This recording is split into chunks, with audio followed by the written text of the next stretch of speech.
Hello and welcome to the Left Wing Podcast. Will Slattery here with you, and we have an action-packed show tonight after what was a very busy weekend of rugby over the Easter period. Well, delighted to be joined in studio by Luke Fitzgerald. Luke, how are you? Yeah, good, Will. Not too bad. How's all your end? Yeah, doing well. I said it was an interesting weekend in rugby, and Cian Tracey's on the line with us as well. Cian, how are you? Hey lads, good, thanks. Good to be here. Yeah, good to have you. Before we get into the URC action though, Cian, I was chatting to you off air. A couple of big rugby stories kind of surfaced last week. We didn't get a chance to sink our teeth into them on the left wing just yet, so I've been saving them for tonight. Rieko Ioane obviously joining up with Leinster was a shock, to say the least, when it was announced last Wednesday morning. I it's a shock when you're kind of checking. It's not April 1, so it must be true. you got to go again. I have to got a double and triple take on it. Obviously, given Rieko Ioane's backstory with Johnny Sexton, it was kind of a funny subplot to the whole thing. But just find it interesting, kind of not only as a statement of intent from Leinster, I guess, but also this season's kind of Galactico's lineup of Geordie Barrett, Snyman, and Slimani coming in was kind of pitched as a 1 year kind of thing, or that's what I thought initially. Like Barrett obviously on a sabbatical, so he wasn't going to be sticking around. When it was announced that Snyman was joining from Munster, definitely flagged as a 1 year thing. He won't be staying past the 1 year, just to kind of, I don't know if it was said to placate people at the time, but that's what it was kind of framed as. And then Rabbit Slimani coming in, David Humphries had said that he wasn't going to sanction any more deals for overseas props. Now we have Slimani and Snyman getting extended, and Rieko Ioane coming in, filling in that Geordie Barrett role in an almost identical sabbatical. Interesting shift in policy from kind of how Leinster have recruited in the last few years and what the IRFU and David Humphries had maybe stated was going to be the case. Yeah, I think the timing of the announcement from Rieko Ioane himself, actually, wasn't it, on Instagram, in line with the Blues, caught Leinster by surprise as well, because I don't think they were planning to announce it until much closer towards the end of the season. And it's so rare these days for something like that, whispers, not to get out at all. And maybe that's what the thinking was, that they just got out ahead of the curve, which is never good for people like me who are trying to scope out stories like that. So it was actually a real genuine surprise, the kind of which we probably haven't had in quite a while.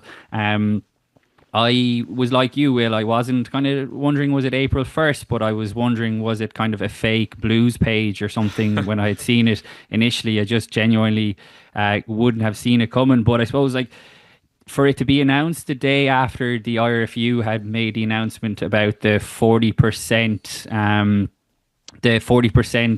charge towards the central contracts, it's going to be brought in from August 1st, 2026, which I think would have given, Munster, Connacht and Ulster a bit of a boost, considering that the funds from that will go towards their three provinces, obviously in the hope of trying to close the gap on Leinster. Now, I was down in Limerick last week chatting to Ian Costello, the Munster interim head coach, who obviously works really closely with Munster's pathways in his day job as Munster's head of rugby operations. And he was making the point that he didn't know if it was going to make a huge difference in the grand scheme of things, but the sort of message was every little helps. And I would say that was a feeling that was shared in Connacht and Ulster as well. So to have that good news on Tuesday, and then come Wednesday morning, wasn't it, what you see that Leinster have signed, replacing one All Black centre with another, I think was just probably a bit of a body blow. But in terms of like the bigger picture, Will, in terms of like the IRFU and sanctioning these moves, I think what we have seen, probably from the three examples that you've highlighted, Slimani, Ioane and Orji Snyman and Slimani, is that it seems to me anyway, David Humphries is taking a very different view to all of these matters to what David Nucifora did, which he seemed to have much more of a hard and fast line on things. David Humphries is on the record as saying things are going to be far more flexible now in terms of who the provinces are going to be allowed to sign, which I think is actually a good thing, Will. But it obviously needs to be reflected across the board, because again, if I go back to the Munster example, I know over the last 2 years that they've been knocked back in their attempts to sign various different front row players, that David Nucifora felt like they should be producing more of their own. So if David Humphreys is going to come in and he's going to allow Leinster to sign these big players, and they have the funds to do so, which is obviously a key part in all this. You would hope that that's sort of reflected across the board in the provinces, but the difference is that Leinster are in a very healthy financial position, whereas the other three not so much. Just on the central contracting thing you mentioned there, it's interesting. It's being framed as kind of a Leinster tax almost on the guys they have. I did hear from obviously a Leinster supporter, but are we subsidising the other provinces? Was the line, and I found it hard to really argue against that. I was just going to mention that Connacht have Bundy Aki and Mac Hansen, and they wouldn't have a huge budget themselves, but they're having to fork over 40% for those two guys as well. So while it is Leinster being, and Ulster don't have to obviously pay any central contract players, so I was thinking from Connacht's perspective, like that's a good bit of money for Bundy and Mac, 40% of their salaries as well. Like it's not just that's the only thing; it's for Leinster. Yeah, no, it's a tricky one to get your head around, isn't it? But look, I overall, and this is taking, trying to be as unbiased as possible. I think it's a good thing. It's a good move, I think, to try and level the playing field. I don't think having a runaway horse in the race is a good thing either. It needs to be like Leinster can't be sending their second team, for example, down to Thomond Park and kind of beating them comfortably, which happened. It doesn't happen all the time. I think there's been a few close ones. Obviously, Munster won the last really big match that counted for anything between both provinces. Let's face it. I still don't think that was right, though. You shouldn't be that much stronger that you can do that. Now, obviously, does it disincentivise you developing your own talent because the pressure's really on, to try and find and to discover those things. If you can't go and seek out these players from abroad and things like that, or to try and plug gaps. I'm less convinced at that. I think there's lots of really good people in Irish rugby that are always trying to develop talent, that are always kind of seeking these things out. Does the focus become a little bit broader? It probably does now. To provide, of course, Cian's point is right that you can, say in Munster's example, they've been looking for a front row. If they can go and get a front rower, they would have been panicking trying to unearth someone locally to do that. But now does it kind of take the pressure off in that respect? And is that a good thing? Yeah, I don't know. Remains to be seen. There's a few things that are kind of you'd categorise in that space, and it remains to be seen. But overall, I think it's a good move to try and I think help just ease the burden a little bit. It felt like while the comment amongst some Leinster supporters might be, are we subsidising now the other provinces? I think there was a pretty strong case to say, well, yes, you're developing all your local talent, but you've got the biggest population pool out of anyone else.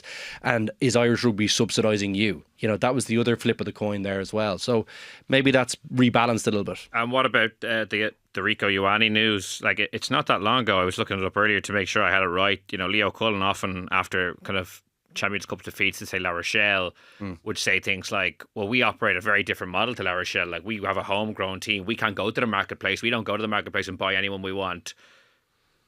Not so now. Like, it's a very different landscape to what Leinster were doing even 2 years ago. They were going to go into like mid-tier guys to supplement squads, whereas now it's trying to get the best player possible no matter what. Yeah, but I think that's right though, isn't it? Because David Humphrey said it's going to be a little bit more flexible. And the one thing I would say in their defence, and I'm going to try and play devil's advocate here, is that both Barrett and Ioane probably more suited to the centres, right? But at the same time, played most of their rugby kind of in that area, but they've kind of ventured around.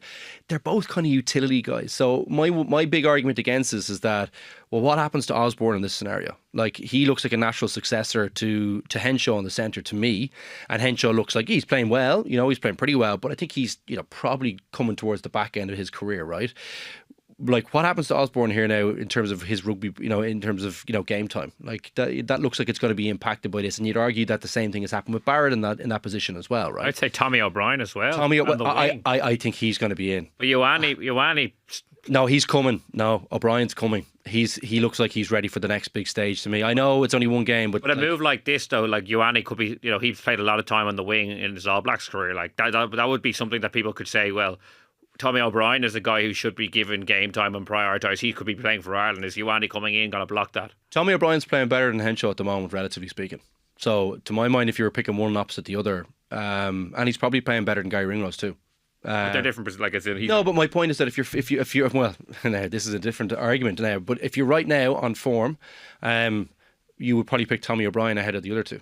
As in, so if you have to pick Ioane, he's going in ahead of one of the other guys than he is going ahead of Tommy O'Brien for me. Like, I'd be saying he looks like he's ready. Like, he is breaking tackles, he's making tackles, he is, crossfield kicks like that way. Now we'll get into the game, but that was unbelievable bit of skill. He's still a little bit loose, still making, I think, decisions maybe a little bit too early. He mentioned that in his interview after the game. The chip over the top. I think it was. Was it? I think it was Doak, wasn't it? Was chasing back. I was going to say it was Cooney, but I'm pretty sure it was Doak. Yeah, it was Doak. It was Doak. He chipped over for and now he got a good bounce. But the pace, he's got pace that like Irish players don't generally have. He's very committed. He looks like he believes in himself. He'll get calmer. He'll start making better decisions the more game he plays. That's the key part for him. So I wouldn't be taking him out of the team. Will, like, he, to my mind, is in my team now. Well, no, to be fair, the Ioane example is a hypothetical for a season's time. Yeah. I'm just saying generally about a guy coming in and how I don't love it. If you ask me, of my honest opinion, I don't love it. I don't love that someone like Osborne might miss out on game time. I don't love that Henshaw or Ringrose or possibly O'Brien or even Jimmy O'Brien. Like, these guys, I don't love that these guys might not get game time. And I do think Leinster still have an embarrassment of riches in the area. They still should be able to. You could see enough talent coming through.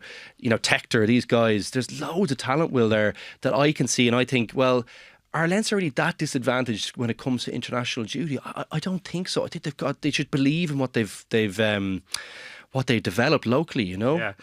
I'm interested to see how this season plays out, and if they go on to win the Champions Cup, having signed these three big signings.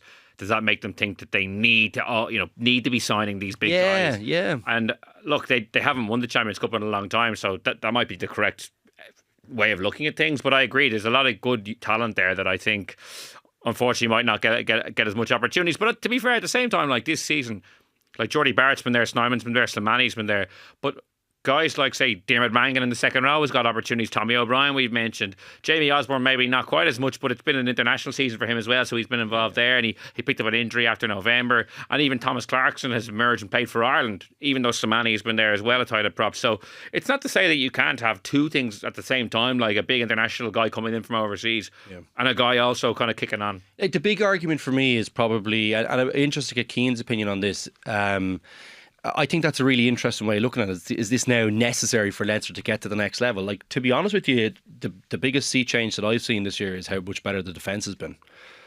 Like, if you ask me why I think Leinster are in a better position to do it than previous years, it's because of that. I think it's way more deliverable under pressure. I'm like a broken record saying this, but I do think that, So, it's...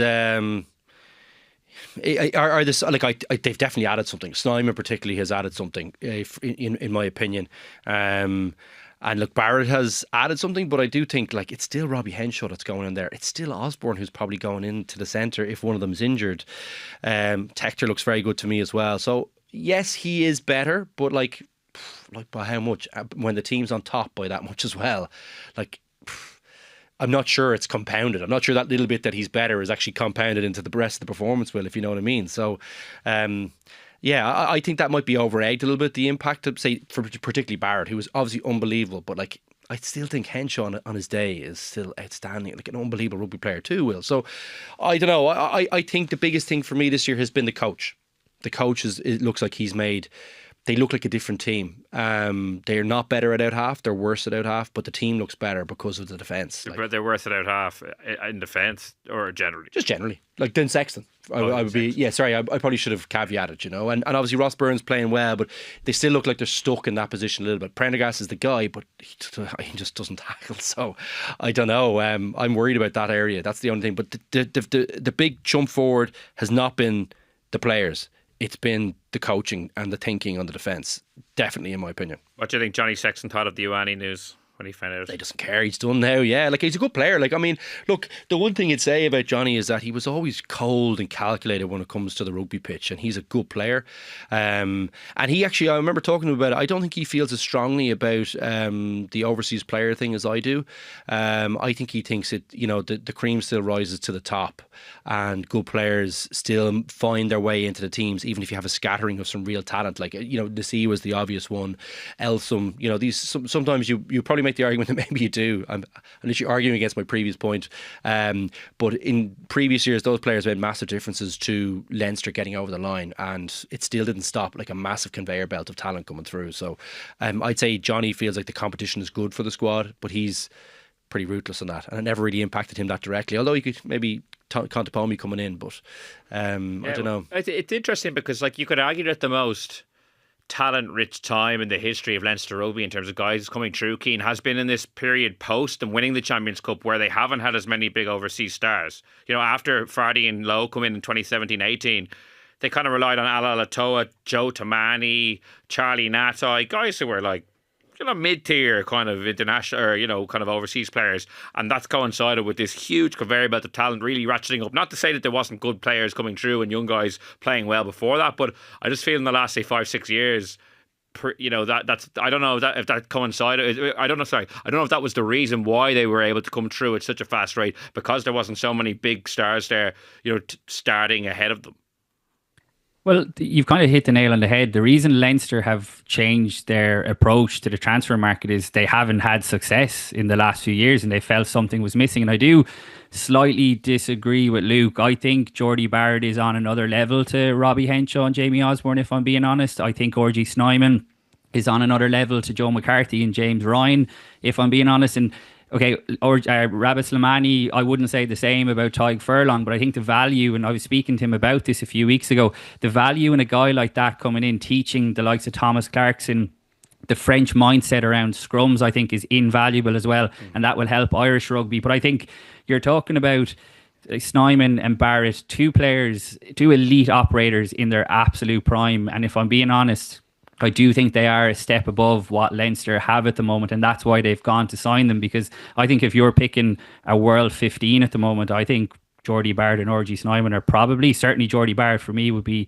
the 12. So if Leinster don't win the Champions Cup will this year, and like, let's be fair, like the margins have been so tight, particularly in the final last year, and I still think Leinster are good enough to win the Champions Cup this season with Robbie Henshaw starting, with James Ryan and Joe McCarthy starting. Don't get me wrong at all, but I just think those guys do bring, look, I don't want to use a cliche X factor, but they do bring that something a little bit different. And I think anyone you speak to around the squad, in terms of whether it's Sam Prendergast playing inside Geordie Barrett, whether it's Diarmuid Mangan, Alan Spicer is a young lock coming through at the moment who R.G. Snyman's been working closely with as well. So I think the impact of signing guys like this are obviously to bring trophies, but I think they also, and you'd know this, Luke, as well, from the guys that you mentioned, like a Rocky Elbson, Eason Aseba, what they bring off the pitch as well is really important. And even though you'd say Geordie Barrett's only here for, what was it, 3/4 of a season, it still seems like he's going to leave a big impact, and that's going to be, I think, a big role for Rico Ioane to come in, because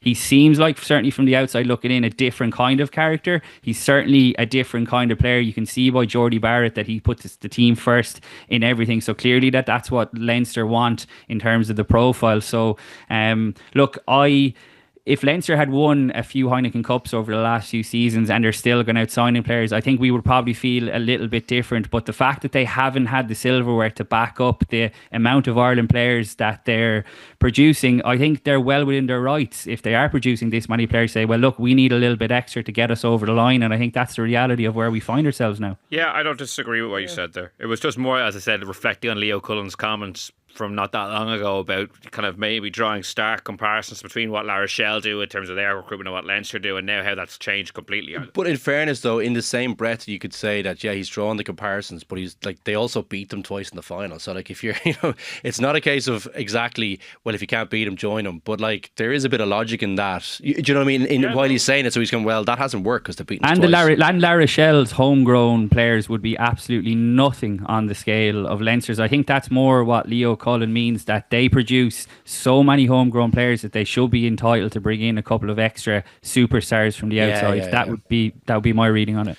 Yeah, I mentioned Johnny Sexton earlier, like the other news that I wanted to get to from last week. Obviously, him going on the Lions tour as an assistant coach, and the news that he's going to be joining up with the Ireland team on a full-time basis from the 1st of August. You know, what did you make of that? Like, obviously, he had been in with the squad over the last period and it kind of ramped up as the Six Nations went on. By the end of it, he was in the coach's box, so he'd obviously been taking up more of an active role as the competition progressed, and now he's going in full-time. I think it's an interesting move back in. He obviously, like, the big challenge for him was that he's accumulated so much rugby knowledge, you know, and he was thinking about obviously heading into a career in the business world, which, look, he's definitely capable of doing that. He's a very, very bright guy, really hard worker. He's a guy you can kind of get behind, you know, if he has a plan and he's kind of explained it to you, you know, he's really great at delivering those things. You could see him, he's a guy you could follow whatever walk of life he's in, right? So it was always going to be difficult, though, to give up on the kind of rugby side of things, just given how much he knows about the game, what kind of impact he has, the respect he has within the game. And, you know, he was always going to be able to go back this route if he felt like that's where he wanted to go. And I'm not surprised that he's come in at that level. Like, it's obviously a bit of pressure with that, but he's kind of dipped a toe in the Six Nations. And clearly Andy Farrell, one thing you would say about Andy Farrell is that he does seem to be a good judge of character, I think. Do you ever get that? Like, my sense of him is that he seems to be able to pick people quite well. He knows Johnny really well, but obviously he knows that he seems like a good coach. He's been around a lot of good coaches, Farrell, over in his tenure as well as in his different roles. He's a rugby guy. He's seen brilliant personalities all the way through, even his rugby league career. So I like... Well, I think some people would be surprised that he's come in as like a Lions assistant coach straight in. I'm kind of not really that surprised. I think knowing the personality, knowing what he can add, trusting Andy Farrell to a certain extent about who he would think would be best to bring the team to the next level. All those things kind of give me comfort on this, and I'm glad Johnny's gone back. I think, you know, it's obviously he's given it a lot of consideration. He's given the other career a go as well, but obviously feels like this is the right decision for him at this juncture, you know. And he's a very pragmatic and logical guy. So I think he's probably given it a huge amount of thought and consideration, talk to the family. The thing that would be interesting is, you know, the Irish gig, like, how long do you do that for? Like, do you travel with the family? I suppose he's done a bit of that in Paris, but I don't know whether they seem to enjoy it, but I don't know if they love that experience. So, like, you know, what's the next step for him if it's not in Ireland? You know, I always, that's an interesting thing for him career-wise. But other than that, wishing him all the best. I sent him the little congratulations text. I'm sure lots of his pals did, and really pleased to see what kind of impact he can make now. And like a lot of subplots to it, like what it means for the Lions selection at out half. Like a lot of people were sharing that interview he did, I think, when his book came out, saying he would pick on Farrell as a starting out half, and Finn Russell, he was kind of like, oh, very flashy, and the media would love him, but I'd go with Owen Farrell every day of the week, who, it must be said, gave a 3 out of 10 performance against Perpignan over the weekend, according to L'Equipe. That's not my opinion, that's L'Equipe's opinion. So there's like, take it up with L'Equipe. Okay. But Cian, the thought did occur to me that if he's coming into the Ireland assistant coach's role on August 1st, that, like a lot of people, should he not be on this tour in the summer? Like, Jack Crowley will probably be there, almost certainly. Sam Prendergast, good chance he could be there. He's probably a Lions 50, you know, I don't know what percentage you want to put on it. Could go on the Lions tour, but probably won't, or might not. Would it not make sense for Johnny Sexton to be working, you know, at the coalface with those two lads potentially for like 2 or 3 week period, given he's going to be in there in August, you know, kind of hitting the ground running ahead of an All Blacks game in Chicago? For me, that would be a much better way for a young coach to earn his stripes or cut his teeth or whatever cliche you want to throw out than parachuting him into the Lions tour, where I don't know how necessary that is. I think it would be much better served for him and for the team and for the players for him to be on this summer tour.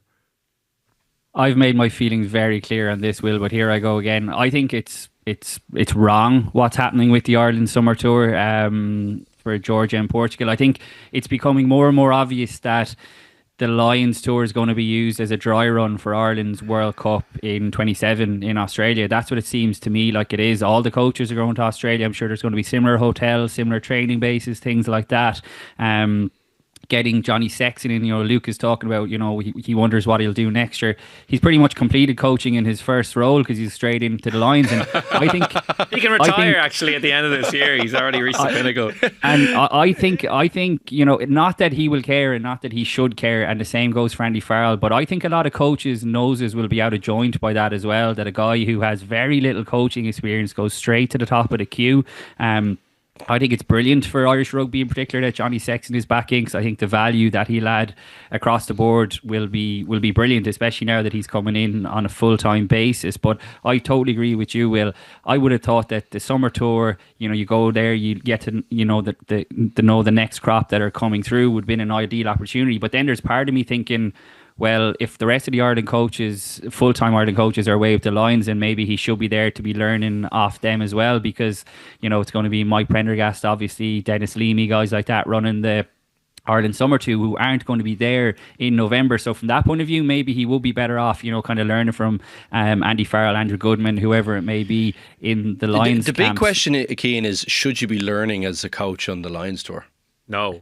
Like, of course you shouldn't. No, that's what I mean. He's jumped. Yeah. He's jumped past a lot of guys who would have felt like their CVs had earned a shot, and this might be their only opportunity to go on the line. So I wouldn't imagine it's gone down very well. You only need to look at social media in terms of fans of other countries saying that, God, I have to support a team with Johnny Sexton as a coach. So again, not that he'll care about any of that, and nor should he, but I think a lot of coaches, will feel like, well, what has he done to earn this opportunity, which is absolutely fair enough, because as we've seen in a lot of instances over the years, a great player doesn't necessarily make a great coach, and that's going to be the big challenge for Johnny Sexton. A lot of guys would say that they wanted to leave off coaching for a few years before guys they had played with had left the dressing room. Now, I know Johnny Sexton was a de facto coach, particularly in his last few years with Ireland and Leinster, but it's a strange enough dynamic now when he's going back in, and okay, he's been in there for a while on a sort of an interim part-time basis, but it's going to be very different now with the Lions, and it's going to be very different for November as well. So we'll see how it plays out. The one thing I would say is that they've asked him to come along to this having seen the snippets of it in Six Nations, so they obviously know he's top quality, So the one thing I suppose is like obviously he's going to have to learn some aspects of of the coaching. So he's on a journey around maybe how you prepare, possibly how you might present things, a few things like that. But you'd be hard pressed to find someone with more rugby knowledge and who's been exposed to better coaches, like winning coaches. That's the one thing I would say to people whose noses are out of joint on this one, is that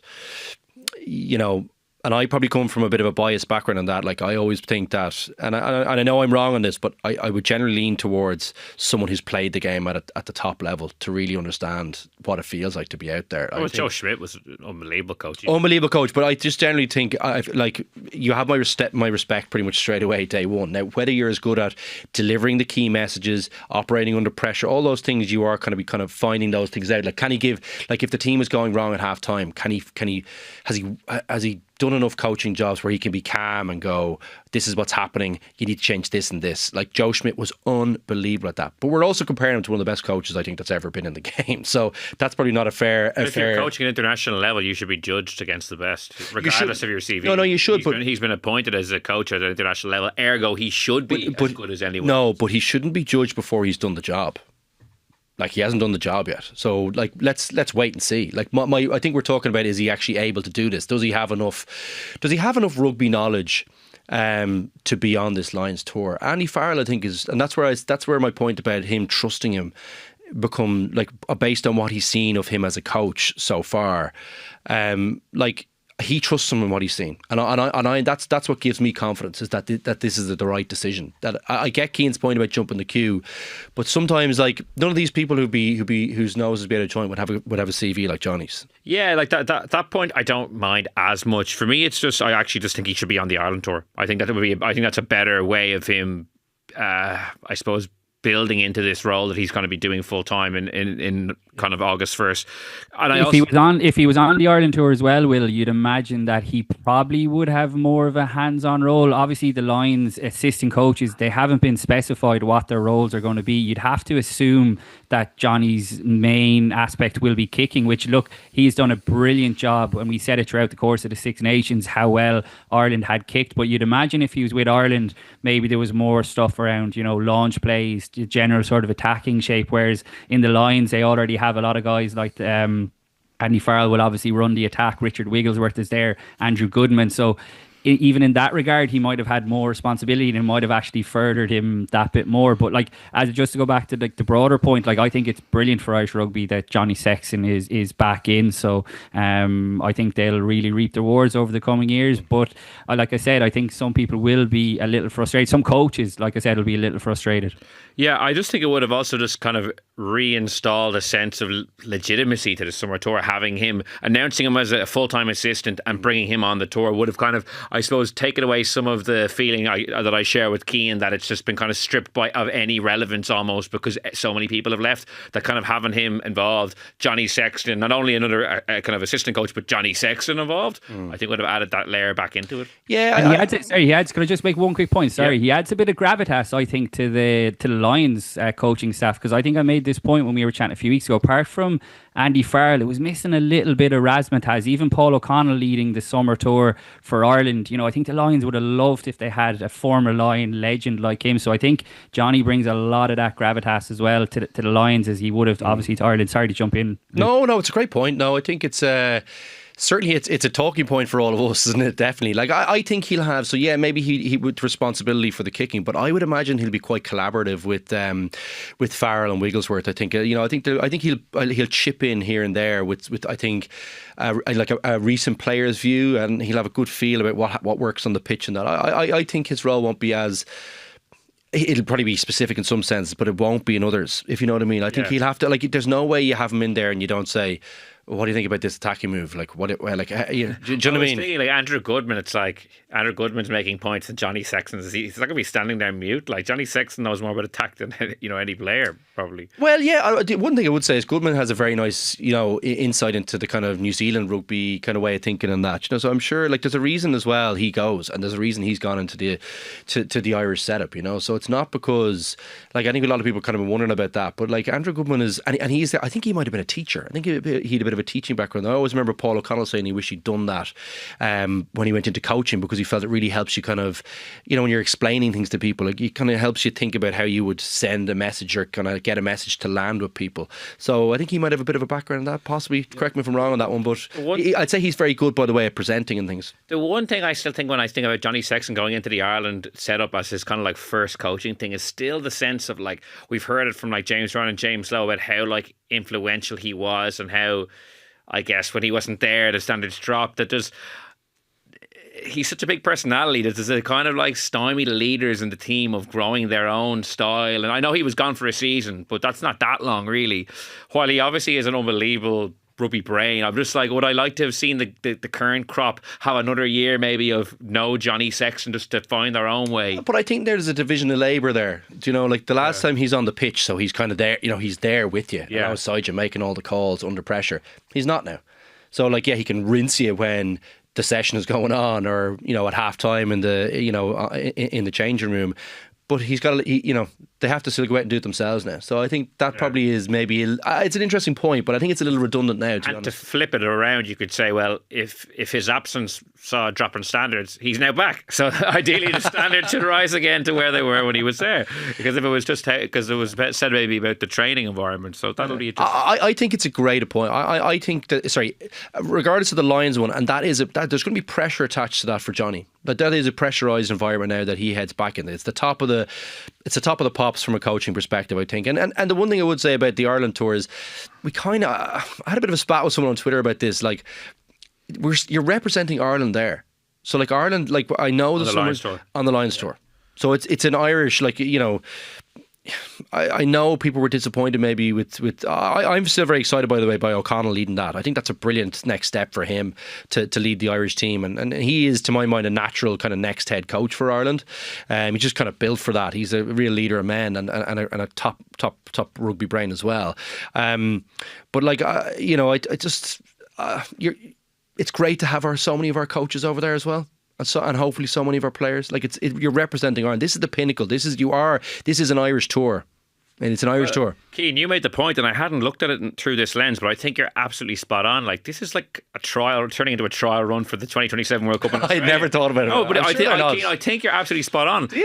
The entire coaching staff is going. The support staff, in terms of Vinnie Hammond, is going to be there as an analyst. Alan Walters, the S&C coach, is going. now I'm starting to think, God knows how many Ireland players are going to be picked in the squad. Secret Rugby World Cup. It'll be 36 Ireland players and Owen Farrell. That'll be the only people who get to go in the story. And we've spoken a lot about, who's going to be captain, and I think some people were swaying towards Itoje maybe, but everything that you've seen now would make you think that Andy Farrell is just going to do things his own way. And all that stuff, the point I made about it being a dry run for 27 will extends to beyond the pitch in terms of being on the ground, training venues, certain hotels. Yeah.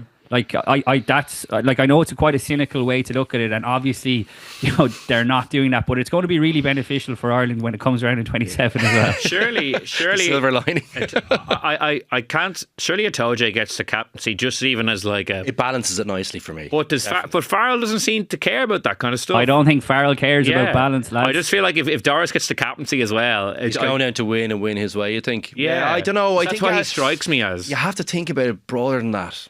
I think he's got to be. Would he bring Johnny Sexton if he was really thinking that way? Well, who else is a real standout candidate? But they didn't necessarily need another one because Wigglesworth is, has a good kicking background. Neil as well. Jenkins is the one who's done the kicking over the last few Leinsters. Yeah, and Jenks is a great character as well. He's got a storied kind of Lions career. He's kind of nearly, I would have been part of the fabric, and he's actually a great fella around the setup. Jenks, yeah, that's an interesting one. Jenks maybe, but I think I would say that Johnny is kind of more.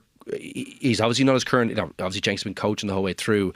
And honestly, one of the greats, Jenks. Honestly, really, really good fella.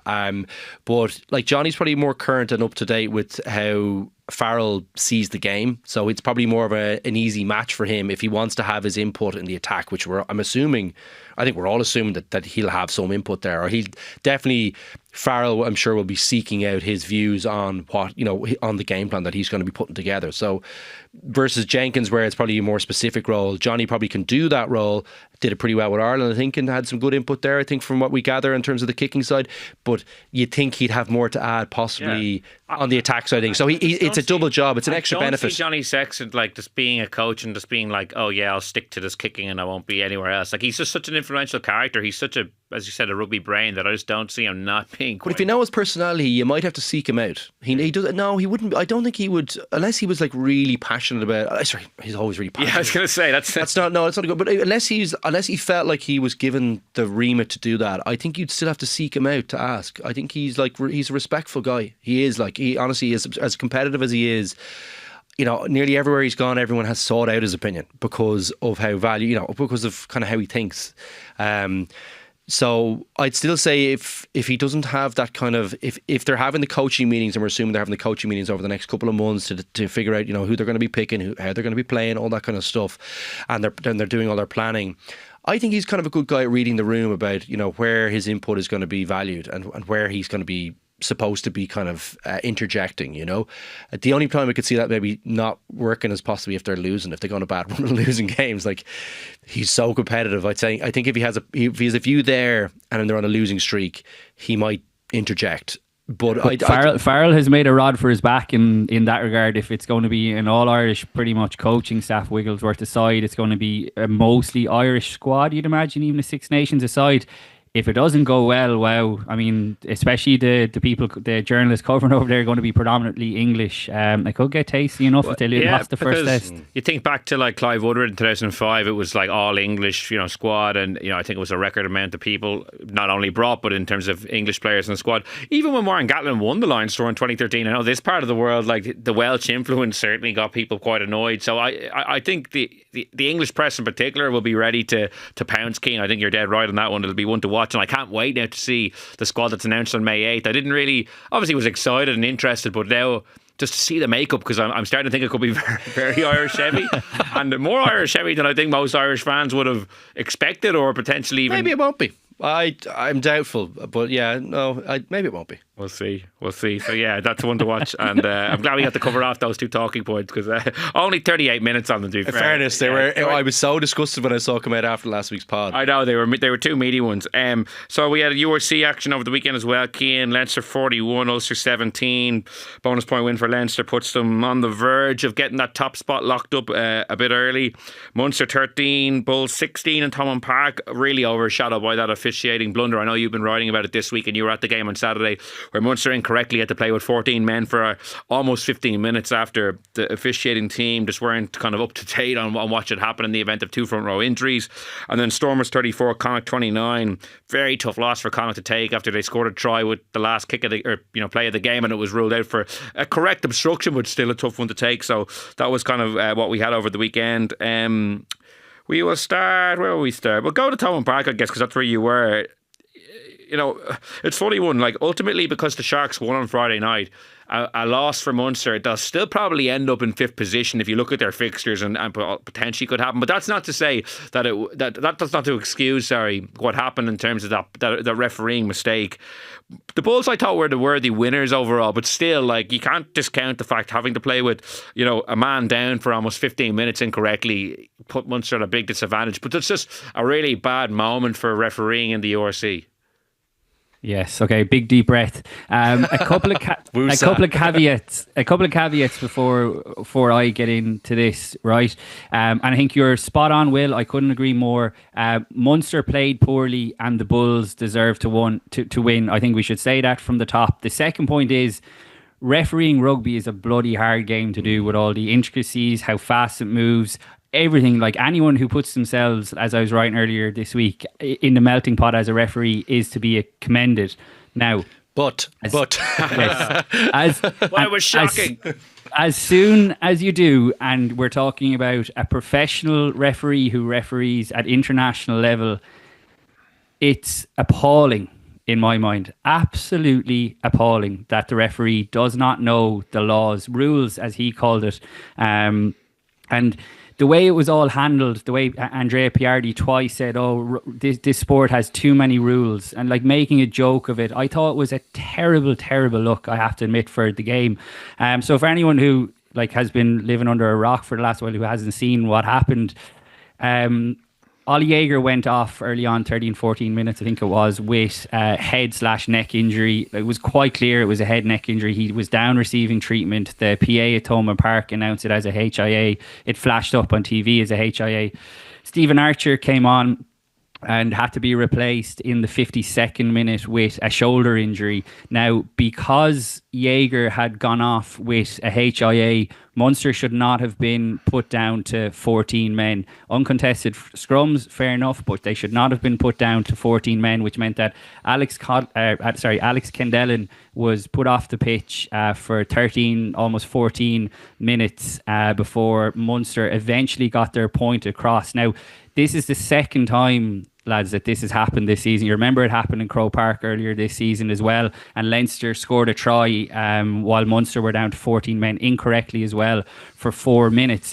World Rugby has a clearly defined matrix for this exact scenario, and how it wasn't picked up on for 14 minutes is farcical, really. You could see that the Munster team manager on the bench, Niall O'Donovan, was trying to get the point across. He had an iPad out. Now, I know at the start when Archer went off, it seemed to be all kind of calm on the sideline. If that was me, I'd be making it very clear from a Munster point of view that basically the game should be stopped until this gets rectified, because Tappa Henning, the URC head of match officials, came out after the Croke Park game back in October and said that if another scenario like this arises, and I'm paraphrasing here, the game should be stopped and the referee should be told exactly what's happening.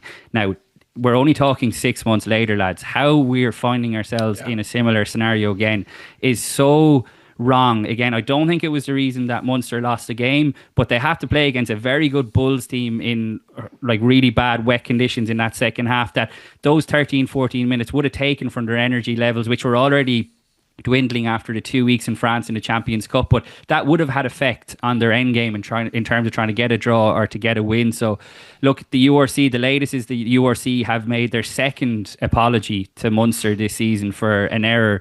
And it's just not good enough, is it? I think the URC has made such great strides across the board in terms of being a competitive league since the South Africans have come in.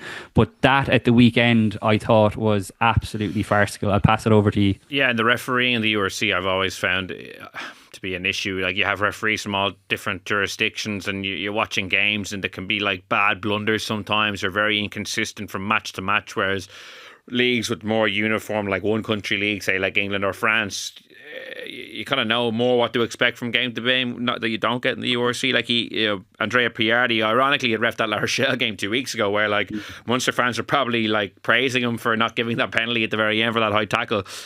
Not so. But Ty Byrne came out after that and accused him of not dealing with him as well as the Munster captain. And then a couple of weeks later, you have this. And what really grated me was that he said, "Oh, this, there's too many rules." And he pointed to the scoreboard. It was 13 at the all. And he said, "Look, which is fine." And look, I know like English is his second language, but you can't be making quips and jokes about a scenario like that. There's too much at stake. There's Munster's potential playoff place. There's a playoff place. Yeah, there's a home draw you're talking about. And also you're talking about them qualifying or not qualifying for next season's Champions Cup. So it's too big of an issue to be making jokes about, in my opinion. Maybe I'm overreacting. I don't know. What do you think, Luke? I never liked the jokes thing. Nah, I just like I'm going to come back, but like Nigel Owens. No, I never liked it. I just think it's in dangerous territory. Like there's people's, it's people's livelihoods, on the line here, and I love that, generally speaking, I do like it to have a joke and a laugh about things, but I don't know, I just feel like that position is just,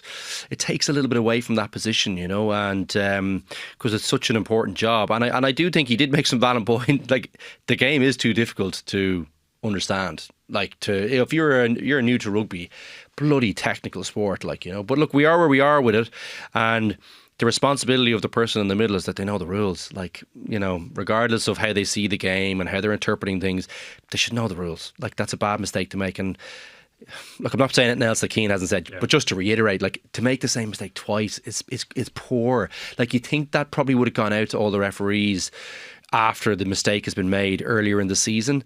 So to kind of have that mistake, like, people should be understanding that.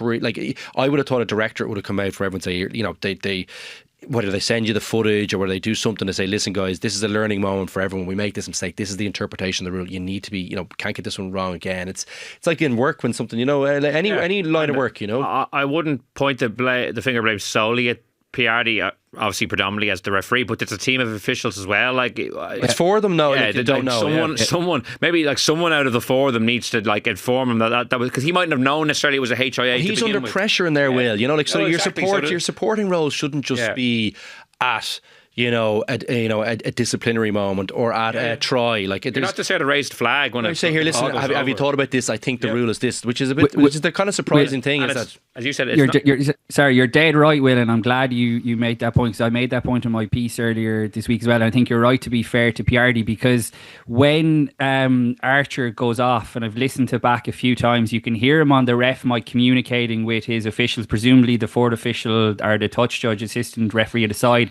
saying, is everything okay? Are we okay to continue? Clearly looking for confirmation that was correct, and he didn't get it. So there was a team. You could be clearer there, couldn't you, though, Cian? And like, you think what I would think is particularly the fourth official, but also someone in the video ref as well should be saying, hold on a second, guys. They should be kind of realizing that there's something going on here, that's not right. Because those two guys didn't have something to be doing at that point, if you know what I mean. Whereas like the touch judges and the referee, like, the game has to go on. Like, there's 26,000 people in. There's 5 officials there. Yeah, realistically. Yeah, but that's the point. Sorry, I said 4 the first one, but it is 5. So someone should be able to say, here, lads, hang on a second here. The thing about it is as well, Jaeger, like, it didn't take a rocket scientist to realise that Jaeger had went off with a head injury, because he was down on the pitch quite clearly getting, treatment on his neck. They were checking his head and things like that. So it wasn't like one of those innocuous ones where you weren't quite sure if it was a HIA. It was so early in the game, so it was a poor look all around. And I do note as well that Piardi certainly doesn't seem to be refereeing in the URC this weekend. I'm not sure if any of the assistants are either, so I don't know if that's linked or not. I think that's a tough one, though. Like, you're better off getting him back in. So he's made a mistake. I don't think the kind of jokey stuff helps the case. It makes you, like, particularly when there's been a mistake made, and as you say, it's like the business end of the season. Like, it's probably a little bit quieter if you make this round 2 or 3, but like, it's round 15 now, so you're kind of going, oof. And particularly with there having been a mistake earlier in the season, it's not a good look, but they need to get him back in quick. Yeah. I don't think it's right that you punish someone like this. The point you made, though, it's not a subjective thing he got wrong. Like it's as Cian said, there's a clearly defined kind of. Is he not able to make a mistake? Like I think they've come out. You can make a mistake, but this kind of mistake where it's procedural, where you need to know the rules, I think is more of a kind of a black mark than like that was a hand from the ruck. Oh, but that's subjective. Whereas this one, it's like standing him down for a game. I don't really get that. Well, we don't know if he was. Maybe we don't know if he was stood down, but it doesn't look like he's vision. But also for the Bulls try that Coetzee scored, Cameron Honeycomb looked like he took the quick tap off his knee, which for a quick tap penalty, which I don't think you're allowed to either. So I don't think Munster were too happy with that either. Would you say then, though, like to my mind, what we're coming back to then is like what's happening with the video ref? Like what's going on? Like where is the support there? Like because there's lots going on there. You could have a captain coming to you looking for an explanation. You're trying to get the other team back 10 metres. You're looking for that. If you think about how quickly those things can happen, it's an oversight. It sounds like it's an oversight, but I don't know. It feels like it's a team effort out there, and sometimes like all of the focus is on the referee in the middle. And yes, the majority should be, but I don't know. I feel like he should be getting a bit more support there. I think, and I don't want to. It's such a difficult job. I think Cian's first point is actually really important. Is that we recognise how difficult a job this is. Like the last thing you want is for people to not want to come and do this. Like these are a key part of the game. Like if we don't have referees wanting to referee the game and being able to make a mistake here or there, without getting completely vilified and punished, like I think it makes it really hard for people to go into it. And and you're seeing refs walk away, Luke, as well. Like look at Chris Busby, what's the point? With the Irish yeah, exactly. And it's hard. Like I have a lot of sympathy for them. Like I said, I wouldn't fancy doing their job. It's bloody tough to do. But it's been, just to reiterate, like Munster weren't crying foul about this at all. That Ian Costello afterwards very much said that there were far too many other areas of their game that weren't good enough to win. But it's been between Croke Park earlier this season when it happened the first time, Alex Nankivell's drawn out disciplinary process, which was like very strange as well. He ends up getting a 2-game ban, has to serve one of them, but then the ban gets thrown out because they successfully appealed. That was a very strange scenario as well. So I don't think it's been a great few weeks for the URC officials / disciplinary processes. I think they've got to tighten up those kind of things going into next season. Yeah, well, obviously the defeat puts Munster probably looking unlikely to get that home quarter final. If they had won, there would have been a bit of hope with the Sharks having to travel to Belfast this weekend. But as it stands, they go away to Cardiff on Friday night. I think they're down to 7th in the table, so could badly need a win, because then they have a break week and they finish with 2 home games against Ulster and Benetton, I think, Cian, if I'm correct in saying that. They've got Ulster and Benetton the last 2 games. So 2 kind of very winnable games to finish off. So you're probably, I think, looking at 3 wins from 3 to finish off things probably gets them up to 5th in the table maybe, and away to the Sharks, if I have my permutations hat on and I'm looking at things correctly. But obviously not easy games. Cardiff away. Cardiff are in a decent bit of form at the moment, so that'll be an interesting one. Luke, we'll finish off or get towards the finish with Leinster Ulster, then a derby in the Aviva last Saturday evening. Leinster 41, Ulster 17. Ulster for long periods actually caused a bit of trouble, particularly in the first half, but couldn't really make a pay on the scoreboard outside of that great little bit of pace by Izashuku for that drive. And he's in the ruck before that. Just see that. See where he comes from. Yeah, no, great bit of play by him, and the turn of pace. Oof. Yeah, big time. Dan Sheehan's hat-trick off the bench in the second half. He's a freak, isn't he? When you saw that bench, like Sheehan, Porter, Furlong, Snyman, it was always going to be tough as it got on. But you touched on it earlier, and I think it's what everyone's takeaway was. Tommy O'Brien putting in another great performance. I think having that bandage on his head just made him look even more grizzled and battle-hardened. Felt like it could have been a bit higher. Just see him in the interview after, I was like, it was covering his eye. How did he see Sheehan with that thing on? He's playing out of his skin at the moment. Arguably, as you say, maybe outside of Geordie Barrett, the form player, I think he has to start at 14 against Northampton. As I said, he played the 2 games in South Africa, so didn't get the nod against Harlequins, which I was surprised about, but obviously played really well in the quarter-final against Glasgow, backed it up again, that chip and chase, like he had the pace, but then also kind of out-muscled Doak to the ball. He wants it. He looks like he wants it. And he's fighting with every single, he's scrapping, like, and that lovely little dink for the Dan Sheehan try as well was brilliant. Sorry, the lovely little dink. That's completely like underselling what that was. Like it was a lovely dink. But he kind of turns and almost like it's like it was so instinctive. Like I just thought that was like a guy who is. Part of me worried about it because I'm like, if you do that in a big game, does it come off? You're kind of going like, maybe not. I suppose it's a big enough game against Ulster, but they were probably in a different position on the scoreboard, etc. But God, it was an unbelievably impressive bit of skill. Like, because you kind of do it from a stop, like he's almost fully stopped, and then he just looks at it and goes, boom. His brain is like it was such an instinctive move. I just absolutely loved it. It was like Xavi in his prime, or Paul Scholes. Scholesy, I think. Yeah, just like a little, like something like that. Yeah, it was an unbelievable bit of skill. Like, that was a 30-metre kick from pretty much a standing position, having been coming at a rate of knots. He put the brakes on, and then it's like he put the brakes on, just saw it, and just did it. It was a proper, they talk about that kind of flow state. I think it's a Michael Johnson thing about, when you're kind of performing at the best of your ability. And I've been lucky enough, I think, to have one or two of those moments in my career where you're not even, if someone asked you what were you thinking at the time, you'd be like, I couldn't tell you, I just saw it and I knew it was going to come off, or I just did it. You know that kind of way. It's a hard thing to maybe explain sometimes, but it felt like one of those moments for him. And came off perfectly. Cian, like, freak, absolute freak, isn't he? Like, he's so good. I honestly, like, and he just seems to be, the ball seems to find him. He's one of those players. Sorry, I know I'm going over a tangent. Tommy O'Brien, by the way, the whole game he was brilliant. Like, I loved everything about his performance. But moving on, because I just love talking about Cian. What a player. Like, I just thought, there's a guy who just the ball finds in the right positions. Now, you obviously he works his way into those positions, but maybe it's because people are looking for him. Hanging out in the wing a bit as well. Yeah, so the lads Tommy was giving a bit of slagging afterwards, But Marcus Orme was a bit like that at a period. He was pretty prolific as well, but you'd be kind of going, get out, get away. But like, God, Cian, like, what an athlete. Like, to come back from that injury as well, hit the ground running. He's just so impressive. I'd say he probably felt hard done by maybe not getting the man of the match, but probably wasn't on the pitch long enough. But God, it was incredible. Yeah, I just keen on the Tommy O'Brien point. It kind of makes it, I would count 6 distinct differences this year with Leinster versus last year. Luke touched on it earlier, like the Jack Nienaber influence kind of even more pronounced this year, the defensive system getting that extra kind of pre-season and general time to season and to hone. Then you have RG Snyman signing, you have Robert Slimani signing, you have Geordie Barrett signing, the emergence of Sam Prendergast as an out half, which is new, and now Tommy O'Brien in the wing, which even though he's 27, it's not a young guy, but with all the injuries he's had, he's barely had a chance to play Champions Cup rugby. I think that could have been his first Champions Cup start potentially against Glasgow, or if it wasn't, it was one of his first ones. And now he's playing out of his skin. It's just another layer adding on to what makes Leinster a little bit of a different proposition.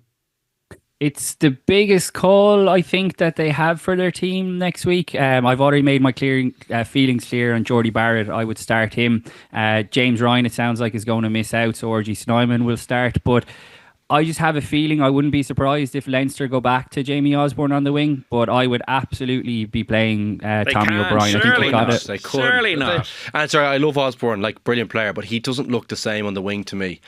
Like, that would be a big change. I think Leinster have made some unusual selections when kind of the heat has come on in finals rugby, and if they now back the foreign player, which by the way I absolutely think they should, in Tommy O'Brien, I think, Will, did you have 6 points there? That could be the 7th kind of difference. Yeah, Tommy O'Brien. That could be like the 7th difference where they're actually picking players on form, which they have done over the last few weeks in terms of Max Deegan, guys like that. So it's a big call for them to make, and you look at how dangerous, not to jump too far ahead, but the biggest threats that Northampton are going to pose next week are in their backline, and particularly out wide with slide home. George Furbank came back, didn't he? Tommy Freeman's been in brilliant form, so that'll be a really fascinating matchup. But it was how ruthless at the weekend I think Leinster were in exposing sort of the spaces for Tommy O'Brien, for the spaces for Dan Sheehan, because look, let's be fair, we should say that Ulster were absolutely ravaged by injuries, particularly in the back three, in the back line, where they had to play guys out of position, and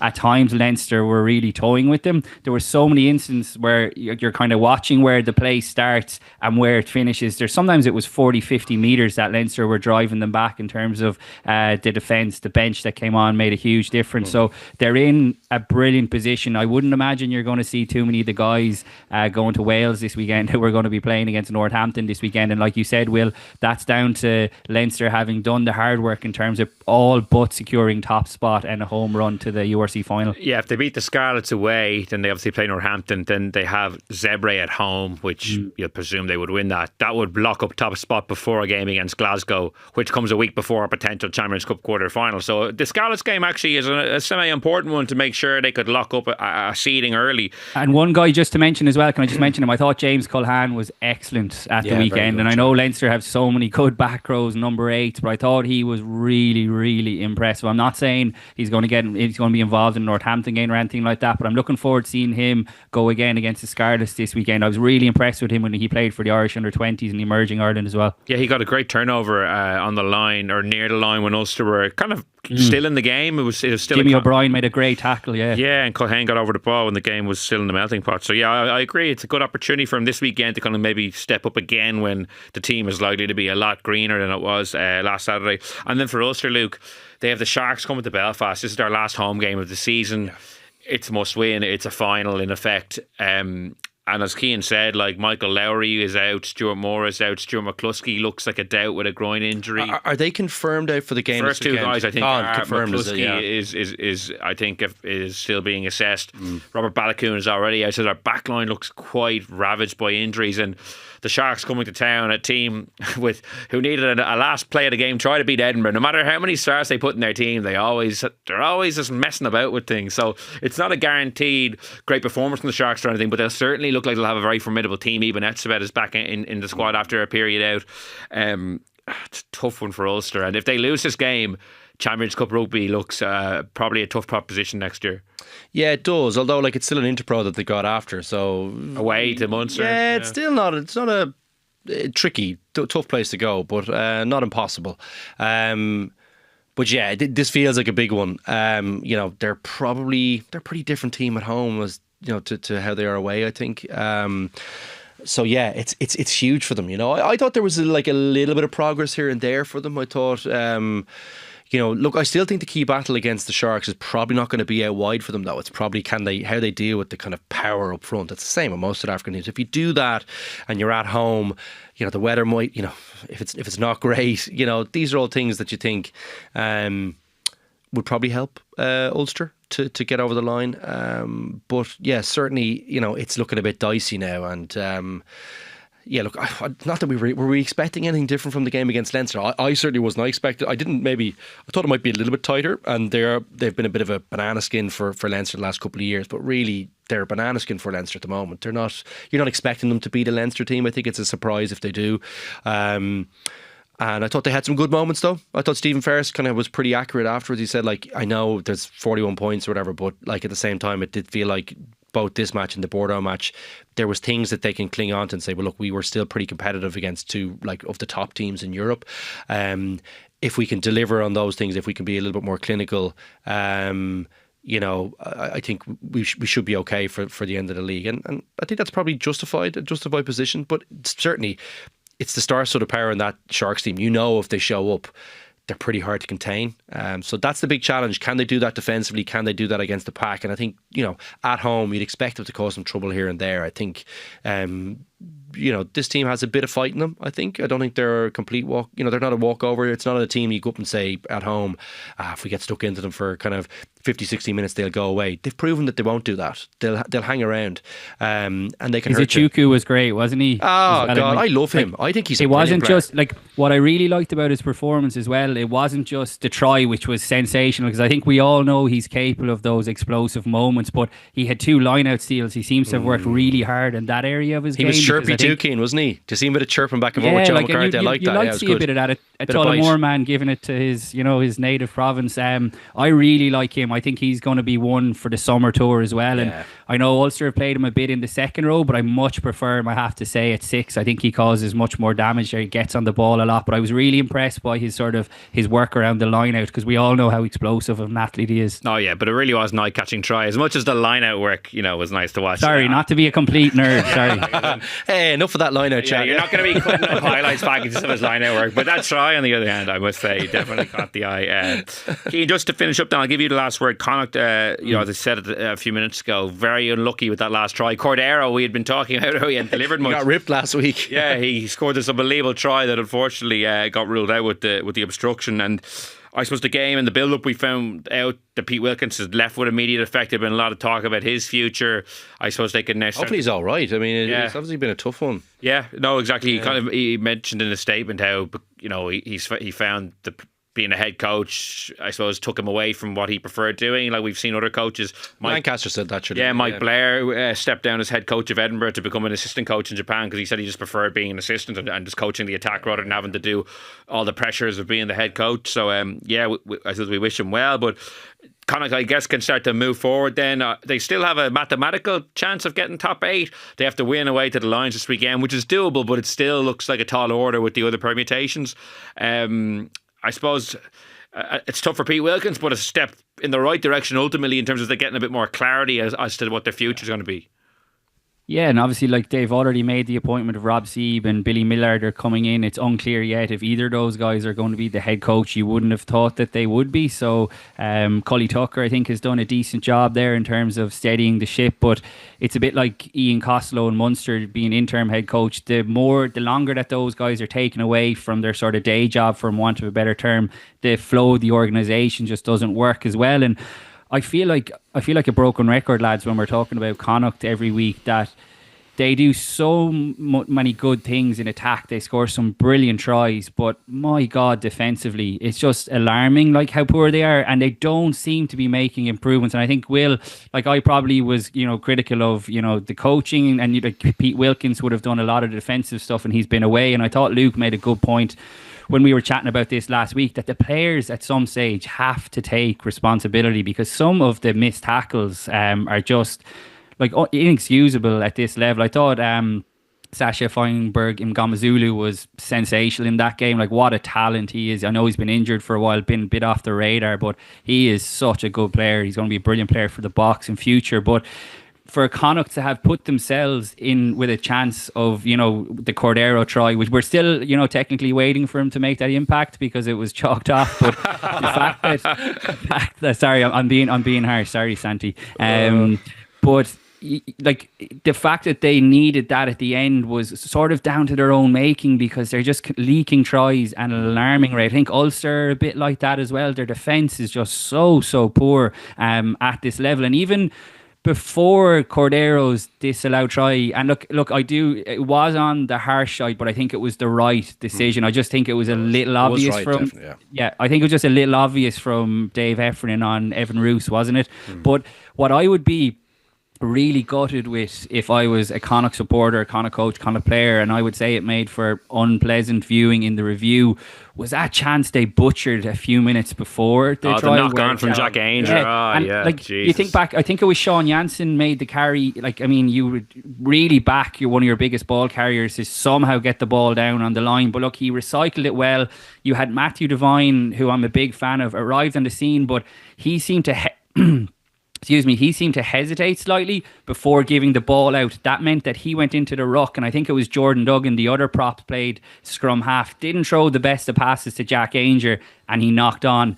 That should have been a try. I mean, you're away in South Africa. You gotta be more clinical in taking those chances. Then you wouldn't have needed the disallowed try at the end. So it's been a bit like that for Connacht, I think, this season. Look, I know you said, Will, they're in a mathematical chance of getting a playoff spot, but it feels like the season is slightly starting to peter out, and that over the summer, they're going to be moving back into the Dexcom Sports ground. That they kind of just need to start fresh now, I think, at this stage, and it's going to be a big summer in terms of, guys coming in, guys coming out, who's going to be the head coach, because I think there's a lot of good things going on in Connacht, like I mentioned with the stadium, with Matthew Devine, Hugh Gavin, a lot of really good young players, but I think they need to make the right appointment in terms of the head coach, in terms of leading this forward. Well, I'd like to thank Cian and Luke for joining me on this week's episode of the Left Wing Podcast. We will be back next week with another show reviewing all the latest URC action. Until then, thanks so much for listening, and goodbye.